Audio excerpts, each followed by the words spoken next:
The Denver Broncos defense shined on day 3 of Broncos camps without the pads on. We talk about why that is the most important thing to note when we evaluate training camp going forward. Plus, Sean Payton had some regrets about the comments that he had mentioned. We'll dive deep into that and much more in our observations of day 3 of Broncos camp on today's brand new episode, Locked on Broncos.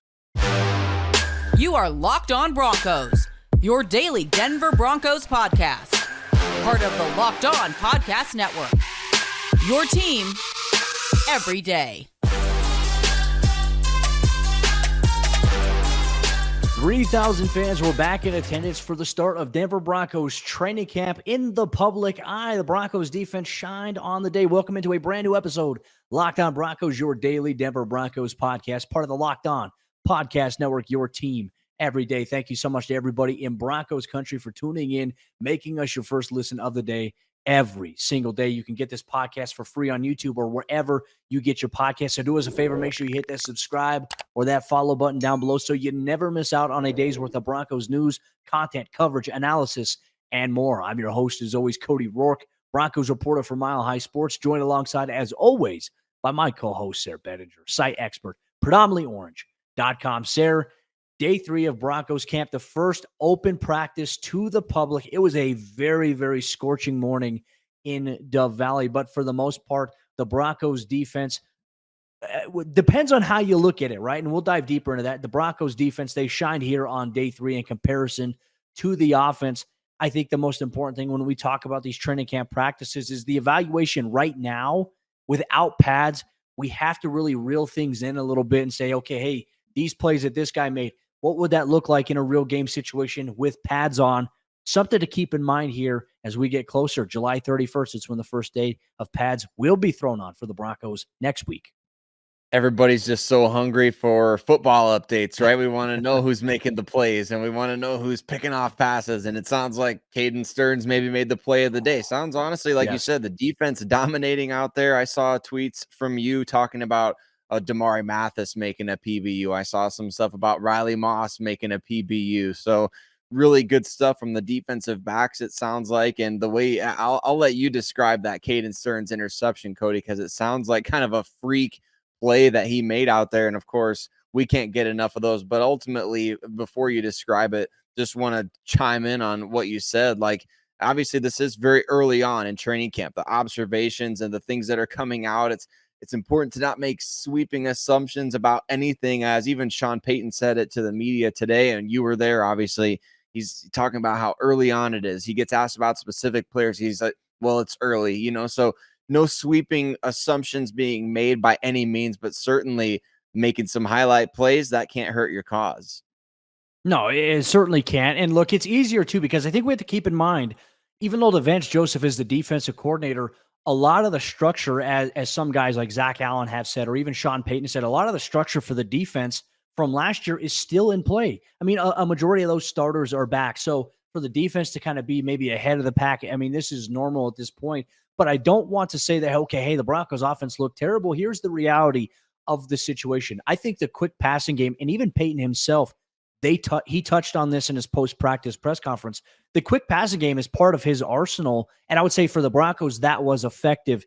Can't go into details as to what they were doing and things like that, but it's getting the ball to the quarterback's hands quickly. They did that effectively, but the defense, as you mentioned, they played a little bit tighter. They came up and had some PBUs. Now, play of the day, as you mentioned with Caden Stearns, there was a tipped pass across the field, and the ball was going away from Caden Stearns. He made an athletic play where he dove and kind of extended with one hand, reached underneath the ball to scoop it up. I mean, Troy Polamalu-esque in a sense, if everyone knows what interception I'm talking about here.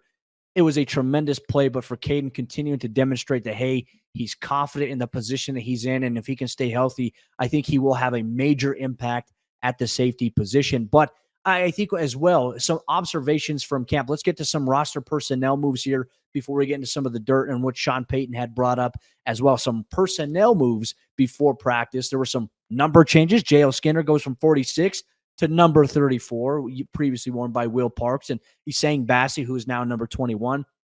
Michael Badie, a new wide receiver who was added to the mix on the roster, former Los Angeles Chargers wide receiver. He is wearing number 46 now. And in order to make room for him, the Broncos, they waived and released Nick Williams, who's just had this very interesting up and down start here before training camp. But the best news of the day from a personnel standpoint, Sayre, Kendall Hinton coming off the PUP list, getting back to Broncos practice.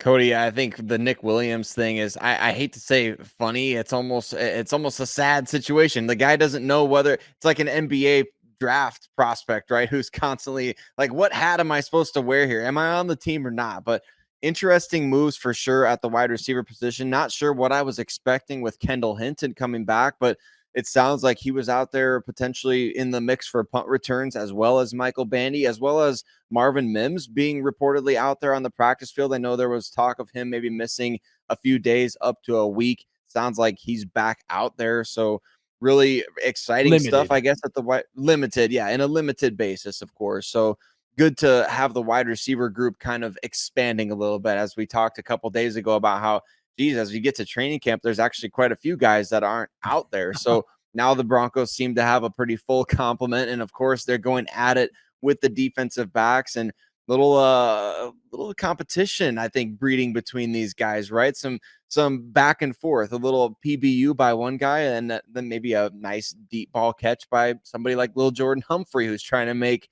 his case for a roster spot as well. So overall, love the competition we're already hearing about from this position group.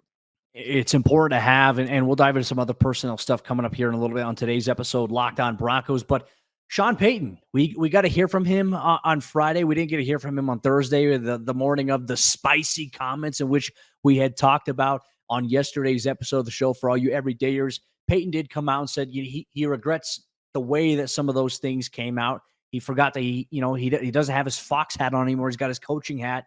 And obviously for him, he set expectations for players in the building. And he was very open and honest about that. But I still say, Sayre, and I think you're in agreement with me, Broncos fans are too, I don't think he was wrong in what he had said. Maybe he could have gone about it a little bit better. And that's something that he touched on. But one thing he did mention in that piece was he would be pissed if the Broncos don't make the playoffs. Here's what he had to say about really that expectation and why he has it for the Broncos. Listen, I'm not afraid of the expectation. I've talked with several people about, being used to contending for the postseason. You don't take it for granted, but that mindset needs to be present here. And so, yeah, I see this as a team that has that ability. It's exciting, and I think it excites the players as well. Of course, you don't want to make any of these declarations that give teams bulletin. Obviously, he gave a lot of bulletin board material to the Jets, but going into a season, you don't want to be out there declaring, we're going to be Super Bowl champions, we're going to do this, we're going to do that, because then you set the expectations so high, you set yourself up for failure. I think it's fair for him to say, we expect to be in this position because this is what we're going to do. We're going to put in the work to be this kind of team. We're going to do things differently. And really, ultimately, I think he's just a competitor, right? He talked to Jarrett Bell of USA Today and really made a lot of, honestly, just borderline crazy comments of what we've ever heard from an NFL head coach. And yeah, he did come out and apologize for how some of it came across, but I didn't notice him taking any of it back, Cody. So like you said, I think what he said was right.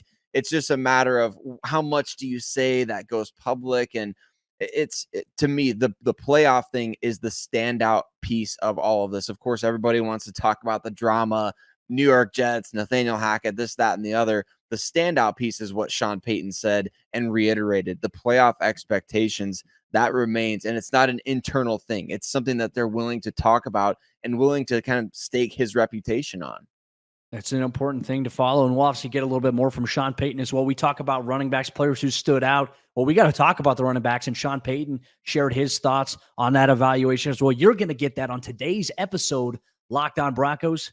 Our partners at eBay Motors have teamed up with Locked On Fantasy Football host Vinny Iyer to bring you some of the best fantasy picks each week, all season long. Whether you're prepping for a draft or you're scouting the waiver wire, every week we're going to provide you players that are guaranteed to fit on your roster. So with draft prep underway for the upcoming season, let's see who Vinny has picked out for us on this week's eBay's Guaranteed Fit Fantasy Picks of the week. And we're taking a look at quarterbacks, and we look at volume, and we look at value. Well, let's take a look at Jacksonville Jaguars quarterback Trevor Lawrence. When the top tier of quarterbacks is off the board in fantasy football drafts in 2023, there's another line of luxury passers and runners who are guaranteed to fit your starting lineups every week. Driving a sleeker Jaguars offense that now features wide receivers Calvin Ridley, Trevor Lawrence has top 5 scoring upside as a quarterback one. Expect Lawrence to keep living up to his immense arm and athletic talent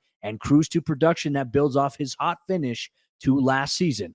Bedinger from Locked On Fantasy Football is going to help you win your fantasy championship, and eBay Motors knows a championship team is about each player being a perfect fit. Same with your vehicle. With eBay Guaranteed Fit and over 122 million parts and accessories for your vehicle right at your fingertips, you can make sure your ride stays running smoothly. Air filters, brakes, batteries, tail lights, alternators, shocks, struts, you name it, eBay Motors has it, and they'll make sure it's the right fit for your car because eBay Guaranteed Fit helps you understand exactly what part you need for your vehicle the first time. So go forth, switch gears, crank the AC, and say goodbye to sweating if your ride needs a little fixing up, because now you know you'll always be set up for success from the get-go. With eBay Guaranteed Fit, everything your vehicle is calling for is just a click away. For the parts and accessories that fit your vehicle, just look for the green check.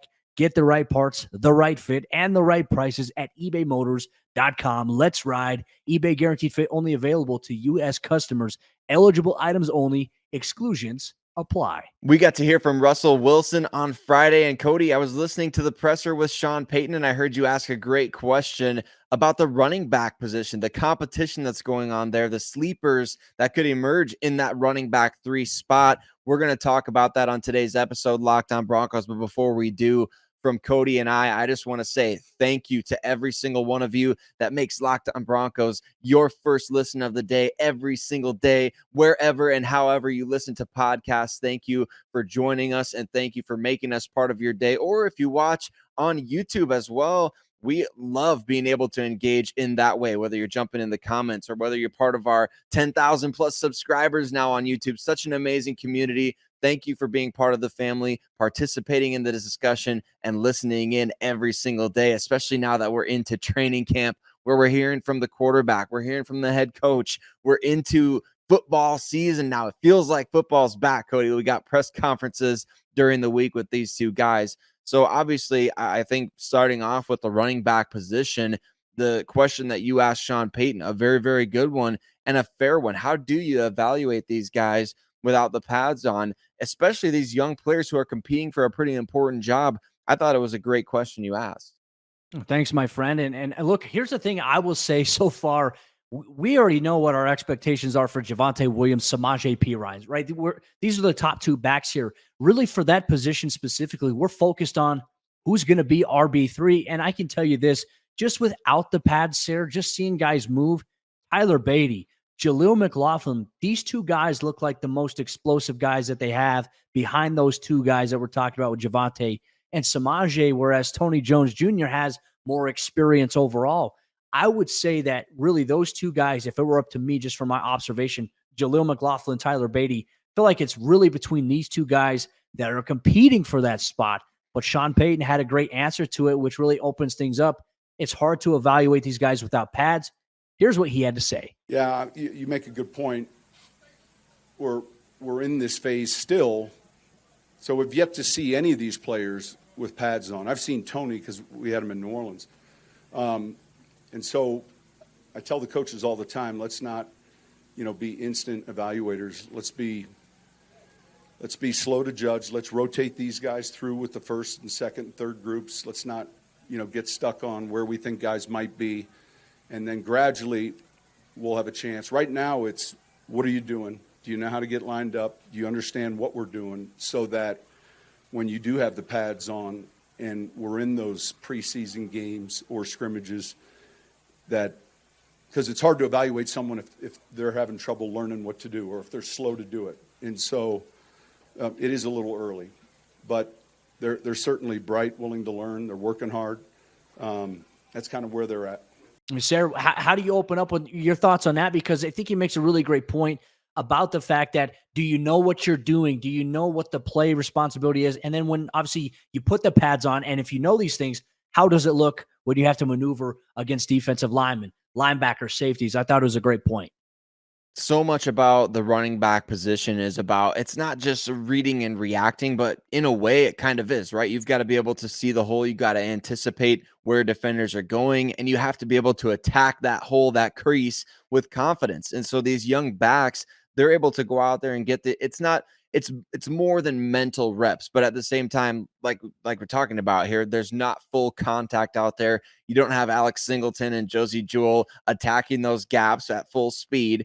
So it's going to be different. Of course, we understand that, but knowing your responsibility, being able to anticipate where that crease is going to come, being able to trust your blocking, staying patient, especially for speedy backs like Jaleel McLaughlin and Tyler Badie, that's a big deal. So I think it's an important distinction that Sean Payton made and talked about. And I love that he said these guys are willing to work, right? These guys are willing to learn. Those are important things, I think, for young players, that as we progress, as we get to the full padded days, as we get to the preseason, they're just stacking day on top of day on top of day, and they'll be able to make their case as soon as those pads come on.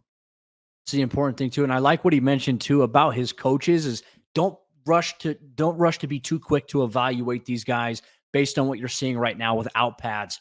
Let's just be patient in our observations. I love that. I think it's a great ploy now. But let's transition over here to Russell Wilson as well, who took some time to meet with the media this offseason. We've only been able to meet with Russ twice, once during OTAs and once so far here at the start of training camp. And I wanted to ask Russ, because a lot of the conversation was, how's it been working with Peyton? Did you like that? You know, he went to bat for you. And of course, he had a lot of great things to say. We'll expand on that. But we've always seen, Sayre, going back to even the preseason when he was a rookie, when he played the Broncos, you saw that this guy had a chip on his shoulder. I asked him, how has he maintained that over the course of his career? How does it fuel him? And also, ultimately, how can it impact his teammates? Here's what he had to say. You know, I think that, for me, ever since I've come into the league, I came in the league in 2012. You know, this will be my 12th year. We've had some really good years along the way. And so I think that, but every day what motivates me, number one, is my faith, just honoring what God gave me, and he gave me a special gift to play this game. I'm grateful for that every day. I think the second thing is just my family, my dad used to say your name carries weight. So I think just understanding that every time you step on the field, you're trying to give your best every day for you, your family, for everybody that cares about you. And I think ultimately you're trying to do it for your teammates, and just, trying to really be the best version of me, the best version of us collectively. And if we can do that together, I think we got a great chance. Cody, it reminds me, I've been watching a lot of the destroying videos on YouTube, and the defensive backs coach on there, he starts every video off by being like, put your name on the map, put your family on the map, put your game on the map. Russell Wilson kind of listed those things off one by one, didn't he? So I love it. And I think Russ, he's just a consistent guy. We heard today at practice, he didn't go do the high fives with the entire crowd like he did last year at training camp. Obviously, a little bit more reeled in terms of, what did Sean Payton say in that USA, the pomp and circumstance or things like that. So Russ is a little more reeled in, but he's still the same guy in terms of press conference. And I think he just exuded confidence, right? And he talked a lot about this last year. If you listen to Broncos press conferences with Russell Wilson last year, he talked so much about being the same guy in the highs as he is in the lows, being the same guy on the mountaintops as in the valleys. He knows what it's like to be on the mountaintop, Cody, and now he knows what it's like to be in the deepest and darkest of valleys as well. So Russ has a lot of work to do to get himself out of that, but I think he has the mental fortitude and obviously the background to be able to do that. And there's a lot of backing as well of Sean Payton. I mean, he called him a legend, and in his press conference had said, when Payton walks in the room, you can feel his presence. And I think as a player, like if you have 53 players right now, it's 90. But if you have 53 players and you have a coach who walks in there and you have that presence, it's notable. You feel it. And look, no disrespect to Nathaniel Hackett. I don't like that we have to keep bringing him up, but you just didn't have that presence in there. Like he had an energy to him, right? Hackett did. But when Payton walks in, people perk up a little bit. Your ears, you sit up a little bit taller. I don't think you had that with Nathaniel Hackett. And look, different strokes for different folks here. But I think he also quoted, Russ talked about a time where Bill Cowher gave him some great advice. He told him, you know what you've got to love? You've got to respect and love the journey even when it gets tough. And last year, it was the toughest I think we've ever seen in Russell Wilson's career in terms of the beating that he took. And look, it's all part of the process. If he gets back to who we know he can be and he wins and the Broncos are winning, I think that we're going to look back at that and say, you know what, that was just part of the journey, which hopefully that is just the case here for the Denver Broncos. Well, Broncos country, our conversation will continue as well. We get to hear from Zach Allen, new free agency acquisition on Friday following Broncos practice. Not to mention the Broncos also had a visit from a familiar face. We'll dive deep into that, and you're going to get that on today's episode, Locked On Broncos. You make Locked On Broncos your first listen of the day every single day. Well, for your second listen, NFL Training Camp is here. That means you need to go tune in to the Locked On NFL podcast. You can get that for free on YouTube or wherever you get your podcast. The biggest stories featuring the local experts, covering them up close and personal. You're going to get that part of the Locked On Podcast Network, your team every day. When the Broncos lost defensive lineman Draymond Jones and Deshaun Williams in NFL free agency, a lot of our conversation and our question marks surrounded what will the addition of Zach Allen look like here for the Broncos defensive line? What about the health of other guys? What does the depth of that room look like? The Broncos were just impacted by a suspension to that room as well. But Zach Allen giving a lot of great insight when he stepped to the podium on Friday following day 3 of Broncos practice in the public. Real quick, Broncos country, thank you so much for tuning in, making us your first listen of the day every single day. We appreciate you, whether you watch on YouTube or wherever you get your podcast. You can listen to us every single day. Now that the season is here, you can expect episodes essentially almost every day, maybe minus the Sunday, but we appreciate you so much for staying locked in and locked on. Sayre, when we look at Zach Allen in terms of some of the conversations had, he gave some good insight for him. He said this has been an acclimation process, coming to Denver, finding a place to live, a lot of those things, and really just bonding with his teammates. He said that process has been really good for him. But when we talk about the football side of things and you look at the defensive line, he gave a lot of praise, kind of similar to what DJ Jones did just a few days ago. He did, Cody, and especially to obviously his coaches, defensive line coach Marcus Dixon, one of 2 guys retained by Sean Payton from the previous staff. And really, it's tough as we talk about the running back position as well. It's not full contact. It's probably even harder to evaluate defensive line or offensive line for that matter. And he talked about that. He said they're kind of just making the best of the situation, obviously not wearing pads at this point, but he said they're still having productive days. They're working on gap integrity, and they're trusting Marcus Dixon specifically.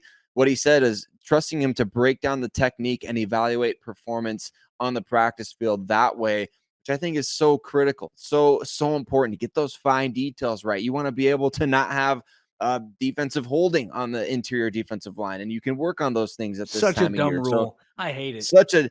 It's one of the most frustrating things when you see a great play made and it's like defensive holding.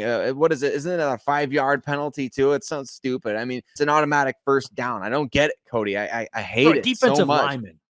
Yeah, for a defensive lineman, it's like, what is he supposed to do? But anyway, for Zach Allen, obviously that's an evaluation piece for him. And he also talked about being still in Vance Joseph's defense, being able to kind of hit the ground running and in that way, because obviously he played in it in Arizona the last handful of years. And shoot, I mean, he might be joined soon by another guy who used to play in Vance Joseph's defense. But I liked what we heard from Zach Allen there today. And obviously, like we talked about off the air, kind of a man of few words. Yeah, and it's not like in a bad way where he's like a man of few words and doesn't like talking to the media. I think he's a generally shy guy. Like he's a football guy. He's excited about playing. He expressed so many times to reiterate how grateful he is to be here, that he's got a job, that he's playing in the NFL. I mean, he's a terrific player. He plays with a high motor, and gosh, it is on display consistently at Broncos practice. And look, I'll even throw this out there as well. It was a little interesting because Mike McGlinchey missed practice for his 2nd consecutive day due to personal reasons, excused there. And obviously we hope everything is okay. We don't know what's going on there, but being excused for a personal matter, hope everything is okay, whatever it may be.